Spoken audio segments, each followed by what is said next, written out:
create policy certainty where it is lacking. Knowledge and skills for a changing world also include emotional stability, intelligence, and an environment where learners can be safe from abuse. We need to build stronger social compacts that put learners and their education first. And this means social compacts with the key stakeholders in our sector, with our trade unions, the parents, with various service providers, of course with educators, and those who continue to work to improve the education of our children. The past year has been extremely difficult, but the people of this great country have shown great resilience and resolve. The year ahead will also be challenging, but we now have a clear path to recovery. And with our focus on developing the skills that children need for a changing world, we also have a clear path towards a better future. I'd like to wish you well as you deliberate in this Lekgotla, and whatever contributions, and discussions, debates, and even arguments that you will have, just keep on remembering that you are preparing the future of our country. Treat it as correctly as we would like it to be treated. Have a wonderful Lekgotla, and thank you very much for having me in your company. Thank you.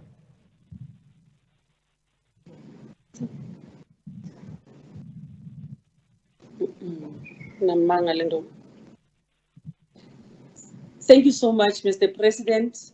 We really appreciate your coming to open our Lekgotla, to give us the marching orders.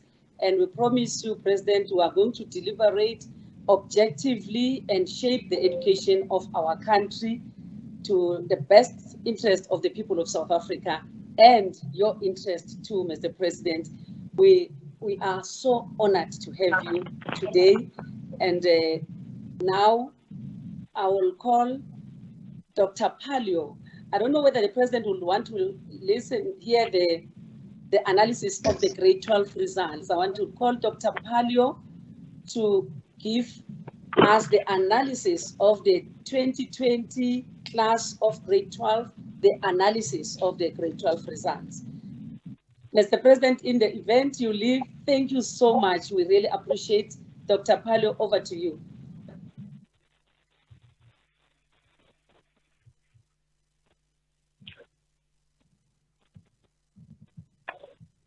Thank you, Deputy Minister. I just want to make sure that the sound is clear, Deputy Minister. Deputy Minister, can you hear me? Yes, I hear you, Dr. Palio. You can continue. Thank you very much. His Excellency, the President, the Honorable Minister of Basic Education, our Deputy Minister of Basic Education, MECs present, the DG of Basic Education, heads of department present, the chairperson of Umalusi, the CEO of Umalusi, the leaders of our teacher unions, the leaders of school governing body associations, professional bodies present, other leaders of education that are present, colleagues, good morning. And this is indeed a special privilege for me to present to you the analysis of the 2020 NSC results. But let me commence by indicating that I am indeed placed with a daunting task. Never in my wildest dreams did I think and imagine that I would be expected to make a presentation after the President of the Republic of South Africa has spoken. So I must say, where I am this morning, there are shivers running down my spine, but I'm going to depend on divine intervention to help me with this daunting task of having to address learned colleagues and educationists across the country immediately after the President has spoken. So please bear with you if you find me displaying some sense of anxiety and any kind of nervousness, but I'm sure we will be able to go through this presentation. What I am going to be doing is to present to you a glimpse of the performance of the education system.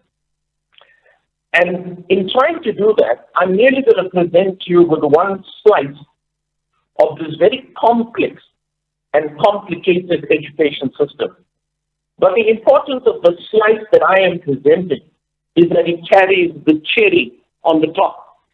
And you and I are fully aware that the NSC examination is the most important barometer of the performance of the education system after 12 years of teaching and learning.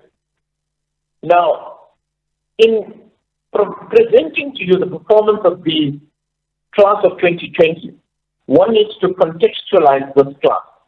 My presentation is going to be quite extensive, and it will include all those aspects mentioned. But before I contextualize the class, I think what is of critical importance is for us to always remember what does the National Development Plan, which is the national compass in terms of development in the country. But with regard to education, the NDP very clearly articulates what we should be striving for. And this is what should get us up every morning and bring us to our workstations to do our best. And it says that by 2030, South Africans should have access to education and training of the highest quality. And what worries me is the word highest quality. I think we are delivering on quality education, but it has to be of the highest quality. In addition, it talks about significantly improved learning outcomes. And I will be able to demonstrate that in my presentation. But there's another important caveat which says that this must be judged on the basis of international standardized tests. And we did conduct the TIMS, and the results were released. And that was one indicator of how we are performing, and there are signs of improvement. But today we are going to be looking at the NSC results and look at to what indication are we achieving the targets of the NDP in terms of high quality education. But let me start by looking at the size and shape of the basic education sector, because this is the locus of the work we do. We are, under our guard, have 13 million learners, and these 13 million learners are supported by 442,000 teachers who are based in 25,000 schools. This is indeed a very large sector. Now, having contextualized the entire system, I want to now hone in on the class of 2020. Moving on to the next slide, the class of 2020, as you and I know, possibly bore the brunt of COVID-19. And you and I are aware that COVID-19 not only impacted on South Africa, but in a sense held the entire country to ransom. Moving on to the next slide, my slide handler, the 2020 academic year is the next slide. Can you hear me? We do hear you, Dr. Palya. Okay, my slides are not moving, DM. We're moving on to the next slide, which captures for us the 2020 academic year. Yeah, the point that I was making is that these were unprecedented challenges for the class of 2020. And both the minister, GM, did the best they could to insulate this class. And what we will be seeing is the outcome of that kind of insulation and support that was provided to the class of 2020. Now, we need to understand that as much as the class was provided with the best support, learning loss cannot be recovered.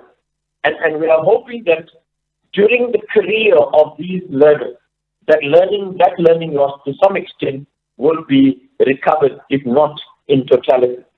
The next slide paints for us the context of this class of 2020. It was extended school closure, learners had to stay absent on certain days, the need for psychosocial support. And I think that is one factor we have not been able to completely address in terms of the social, the psychosocial impact on our learners.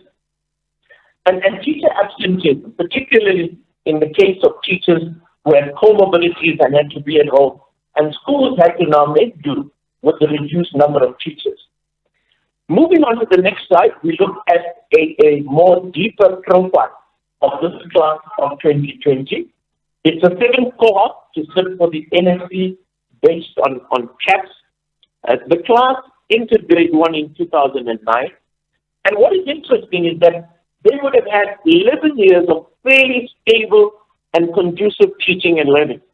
But I think the 11 years of stability they had could not in any way compensate for the disaster and the crisis that awaited them in 2020. But I think if we look at the system over the last 12 years, there's been an improvement in school-based assessment, and we've been emphasizing formative assessment. And you and I are aware of the importance of formative assessment in promoting effective teaching and learning. The quality of our exams have been improving. And I must say that exams play a very important part in setting the standards, in setting the bar that our learners need to strive for. In addition to that, if one looks at the profile of the class of 2020, this was the 7th cohort that had to go through the policy on progression. The policy on progression simply means that no learner should spend more than 4 years in the phase, and if a learner fails a grade for the second time in that phase, he must be promoted. So we are therefore dealing with learners that may not have met the requirements of a particular grade that are currently located in grade 12. We had the discontinuation of the policy on multiple examination opportunities, where learners could take their subjects in terms of the examination over 2 years. So that policy was discontinued, and this class had to sit for the entire examination in one sitting. The introduction of sign language in 2018, which means that this class was the 3rd cohort to now take sign language, which is certainly a step in the positive direction in terms of promoting education for learners with special needs. We've had the technology subjects introduced in 2018, and this again is the 3rd year that technology subjects with their specialization were offered to this class of 2020. What is also very important is that for the first time, we looked at making the assessment more reflective of the subject. And this was done by splitting accounting and business studies into 2 papers. So it gives learners a great opportunity in terms of time to be able to demonstrate their competency and their abilities in the subject. We've had the designated list that was abolished, which this means that all subjects can now or will be considered by higher education institutions as part of the entrance to higher education. Moving now to what is very important is let's get to understand the competency level of the class of 2020. Now, various statements have been made thus far. Moving on to the next slide, about the strength of this class of 2020. Now, what we've done, and the next slide will show this, we've compared the performance of the class of 2020 to the previous classes in grade 11 as well as in grade 10. So, in other words, we took this class, which was in grade 12 in 2020, we looked at their performance in grade 11 in 2019 and compared the performance in grade 11 to previous cohorts that were in grade 11.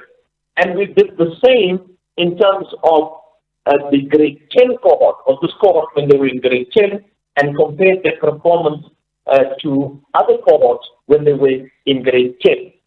Now, my slides are not moving, and I'm not sure why. Okay, thank you very much. Moving on to the next slide. Now, what we did was, this particular slide compares the performance of this particular class when they were in grade 10 in 2018 and compared their performance to the grade 10 class of 2017.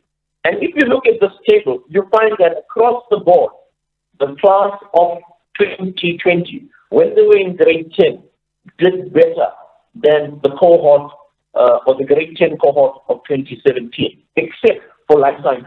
And if you move on to the next slide, we find the same kind of trend in terms of the next slide. You find the same kind of trend where in grade 10, this class was performing better. And if we move on to the next slide, which is now looking at the performance of this cohort when they were in grade 11, moving to the next slide.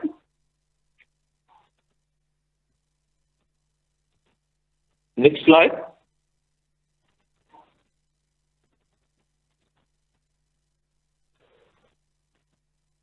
Next slide. We seem to be having a problem with the slide. Okay, that's fine.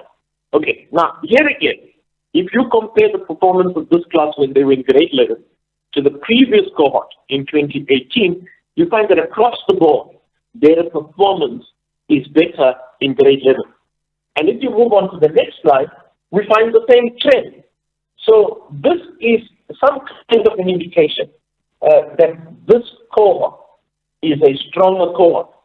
And therefore, in trying to understand the performance of this particular class, we need to understand that if there was no COVID, we would have certainly seen the best performance coming from this particular class based on their historical trend in terms of the analysis of the performance we've seen.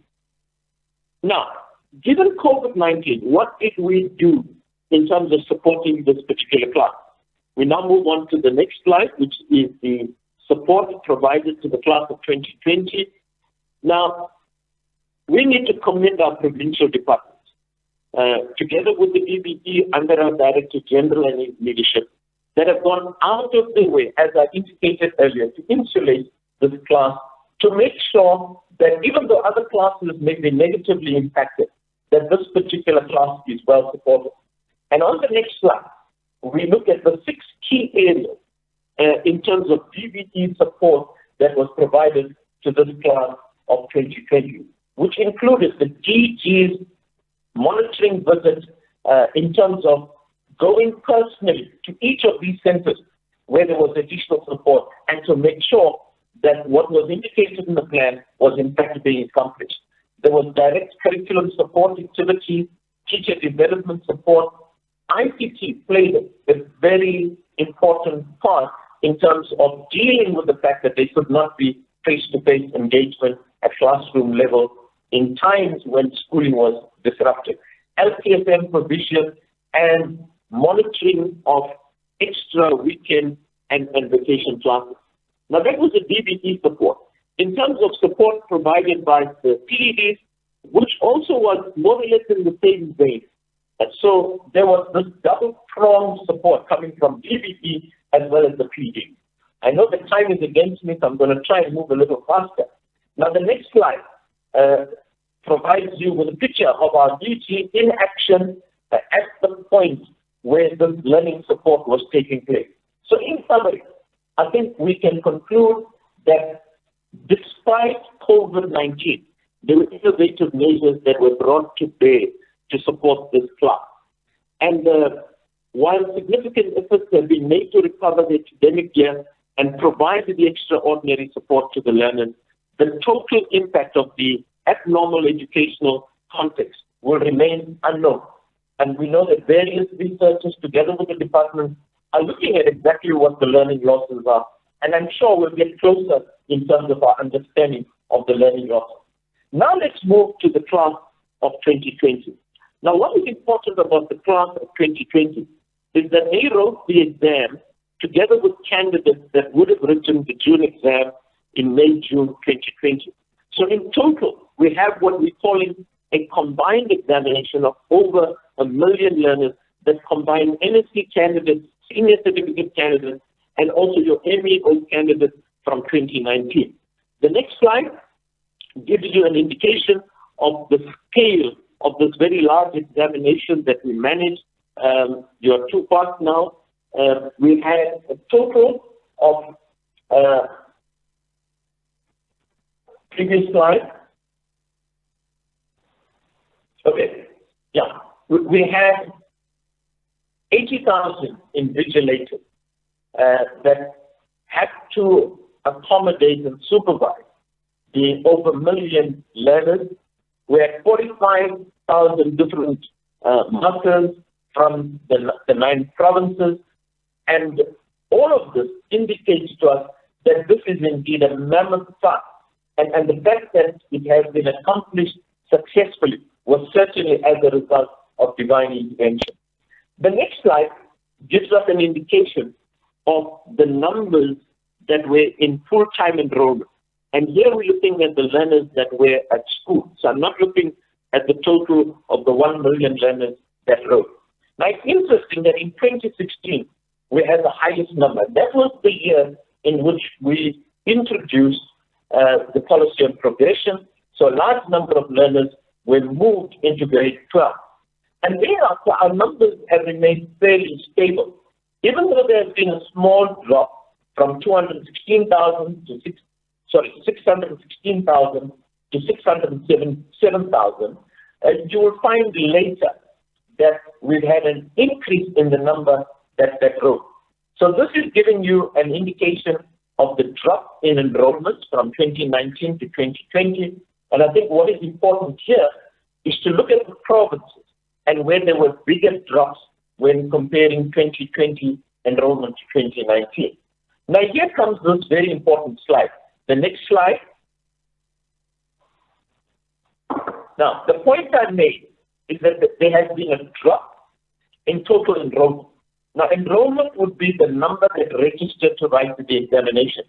So, in 2019, we had 616,000 candidates registering to write the exam, but finally, 607,000 sat to write the exam. And this was because of the policy of multiple examination opportunity, where not all learners were compelled, particularly progress learners, to write all 6 subjects. But now look at the number that wrote when comparing 2019 with 2020. Previous slide. If you can go back onto the previous slide, this is an important point. In 2019, we had 504,000 that wrote the examination. But in 2020, we had 578,000. So in terms of the increase in the number that wrote in 2020, we had 74,000 more learners writing the examination. And the reason for the increased number is due to the fact that there was no policy on multiple examination opportunity. All progress learners that registered for the examination had to write. So even though our enrollments have dropped, the number that actually wrote the exam in 2020 is higher than the number that wrote the examination in 2019. On the next slide, we look at the part-time enrollment very quickly. I know time is against me. And again, there's been a gradual increase in our part-time enrollment, and this indicates that our second chance program has really bearing fruit in terms of attracting part-time candidates, and these are adult candidates. However, in 2020, we've seen this drop from 170,000 part-time candidates to 117,000. Now, I think you and I will understand and what the reasons were. And the reasons were simply due to COVID, a number of learners did not feel fully supported, and therefore they did not enroll to write the examination. Now, on the slide that is already projected on the screen, what is indicated per province is the number that actually went to write. Of the 117,808 learners that entered for this particular examination, 69,000 went to write the exam. So just a little over half of our part-time candidates finally wrote the examination. We'll talk about this performance a little bit later. The next slide gives us the gender breakdown in terms of boys versus girls, and we have more girl learners writing the grade 12 examination than boy learners, and the percentage is 55% to 44%, or 56 to 44. Moving on to the next slide, which is also an important slide, looking at the subject enrollment. I think this is something we monitor on an annual basis to look at the subject shifts. Because we need to make sure that our learners are taking the kind of subject that would prepare them for higher education and the world of work. Now, the rate is an indication, sorry, we're still on that slide, going back to that slide. The rate is an indication that this is where numbers have dropped. But the positive is that in accounting, in business studies, our numbers have increased. Now, for those of you who would recall, in previous years, there's been the steady decline in accounting and business studies. History has been on an upward trajectory, and that is very promising. However, we're still concerned with mathematics and physical science where there are these drops. We can now move on to the next slide, which is also an important slide because it captures for us the number of progressed learners. Now, in 2019, 125,000 learners. That number dropped significantly to 70,000. And the drop was a margin of 55,000. And we still need to investigate as to what caused the drop in the number of progressed learners. There are a number of reasons, and we hope that it's not the gatekeeping of schools, and it's more the application of the policy on progression that is now being clearly and rigidly applied, and that has brought about the reduction in the number of progressed learners. Now, moving on to the next slide, we look at the number of learners that are in special education, and our numbers are still very small. And remember, we're not talking about the number of learners in special education, but the number of learners that are SME learners that have written the metric examination. And we had 2,161 of them that entered and 2,058 that wrote. Moving on to the next slide, which is also a very interesting slide that we present on an annual basis.